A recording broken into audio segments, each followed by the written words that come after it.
I'm doing a work in the lives of the people at church, and I'm just presenting them information so they can become cleaner and they become free in worshiping me. And when God began to talk to me along those lines, I began to listen. He loves us that much, and he showed me how much he has put up out of us while we get ourselves right. That way he is long-suffering. He put up with a whole lot out of, well, I just say me. He put up with a whole lot out of me to get me where I need to be. Because some things we don't want to recognize as being the truth about us. It's easy to see the other folks' faults, but when it comes down to our own, we play the justifying game. We play the blame game and don't realize that we have a great contribution toward it. So I thank God for sending these kind of messages. To Sister Jada already alluded to the fact that God is sending us messages to clean us up. And that's because that we are chosen. We are the cactus in the desert. We are the cactus, the life supply for souls that are in terrible spiritual drought.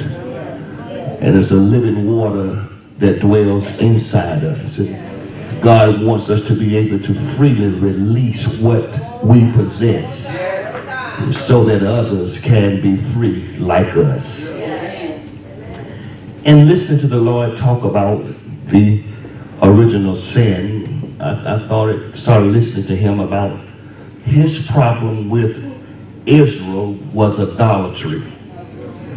They always went after other lovers. And that was his major problem with Israel, their idolatry. And since we have been grafted in, that's his problem with us. Loving other things rather than loving him. And loving other things and loving him, we began to set up our idols in our lives, and we began to worship our idols. God began to talk to me and to tell me that generational curses are of a spiritual nature with a fleshly or natural manifestation.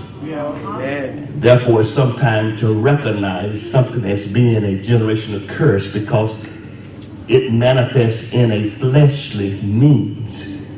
And therefore, we don't realize it's a spirit behind that manifestation. There are some things that we have adapted in life and call it normacy when it's really corrupt. Because this behavior has not only been demonstrated before us, but is also a spirit connected to that behavior that's seeking a place of performance. The enemy, we need to know the enemy just don't start planning our defeat when we get 16, 17, 13 years old. It starts even while the child is in the womb.